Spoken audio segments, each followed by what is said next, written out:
I welcome G. Krishna Kumar Sir, Executive Member of Kerala State Library Council, for the felicitation.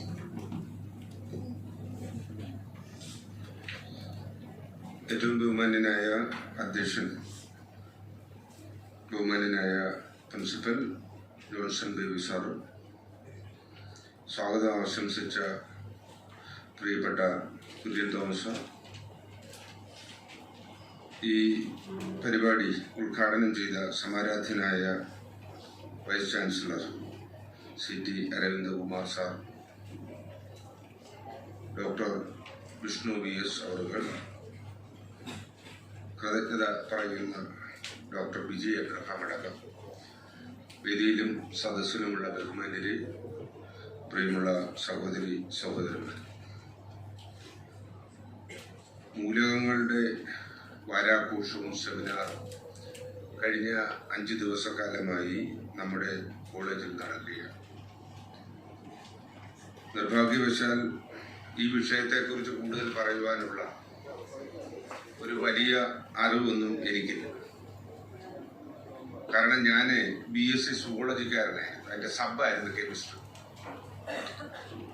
ഇതുമായി ബന്ധപ്പെട്ട ഒരു അനുഭവം പറഞ്ഞുകൊണ്ടാണ് ഞാൻ ഇവിടെ സംസാരിക്കാൻ ആഗ്രഹിക്കുന്നത്. കഴിഞ്ഞ ദിവസം ഞാൻ ഒരു ഹയർ സെക്കൻഡറി സ്കൂളിൽ ഒരു ഇന്റർവ്യൂവിൽ പോവുകയുണ്ടായി.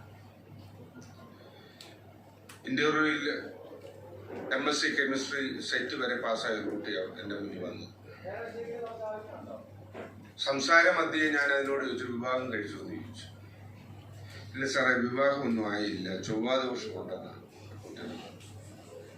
MSc കെമിസ്ട്രി ആയിട്ടുള്ള കുട്ടി എന്നോട് സംസാരിക്കുന്നത് ചൊവ്വാദോഷമുള്ളതുകൊണ്ട് വിവാഹം നടന്നില്ല. നമ്മുടെ രാജ്യത്ത് സയൻസ് വളരെ വേഗത്തിൽ വളർന്നുകൊണ്ടിരിക്കുകയാണ്. പക്ഷെ ശാസ്ത്രബോധം പുറകോട്ട് താഴോട്ട് വന്നു. അതൊരു ഉദാഹരണം പറഞ്ഞുകൊണ്ട് ഞാൻ തുടങ്ങിയെന്നുള്ളത്. സത്യത്തില് ഈ പൊതുസമൂഹത്തിന് അത്യാവശ്യം വേണ്ടത് ശാസ്ത്രബോധമാണ്. ഇപ്പൊ ഇവിടെ ഇരിക്കുന്ന അധ്യാപകരടക്കം കുഞ്ഞുങ്ങളെ പഠിപ്പിക്കുന്നത് ചന്ദ്രൻ ഒരു ഉപഗ്രഹമാണെന്ന്. വൈകുന്നേരം ജോത്സ്യനെ കാണുമ്പോൾ ടീച്ചർ തന്നെ സമ്മതിക്കും ചന്ദ്രൻ ഗ്രഹമാണ്. അതാണ് ഇതിന്റെ ഒരു പൊരുത്തക്കേടെന്ന് പറയും. ഈശ്വര വിശ്വാസം തെറ്റാണെന്നല്ല ഞാൻ പറയുന്നു. ഞാനൊരു വിശ്വാസിയാണ്, ഇവിടെ ഇരിക്കുന്ന ബഹുഭൂരിപക്ഷം പേരും വിശ്വാസികൾ. പക്ഷെ അന്ധവിശ്വാസം മനുഷ്യനെ ശാസ്ത്രബോധത്തിന് അങ്ങേപ്പുറത്തേക്ക് കൊണ്ടുവരും എന്നുള്ളതിന് നിരവധിയായിട്ടുള്ള തെളിവുകൾ നമ്മുടെ രാജ്യത്തും നമ്മുടെ നാട്ടിലും നടന്നുകൊണ്ടിരിക്കുകയാണ്.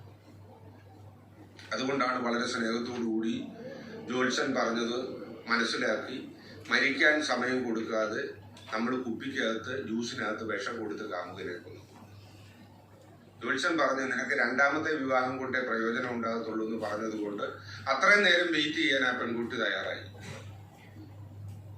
ഡോക്ടറേറ്റ് എടുത്ത ഫിസിക്സിന്റെ അധ്യാപകൻ, ഭാര്യയും ഭർത്താവും പ്രൊഫസർമാരായിരുന്നു. അവര് ചെയ്ത എന്താ, തന്റെ 2 മക്കളെയും കൊന്ന് ഈശ്വരന് കൊടുത്തിട്ട് പുതിയൊരു ജന്മത്തിന് വേണ്ടി കാത്തിരിക്കുന്ന കാഴ്ചയും നമ്മൾ നമ്മുടെ നാട്ടിലാണ്.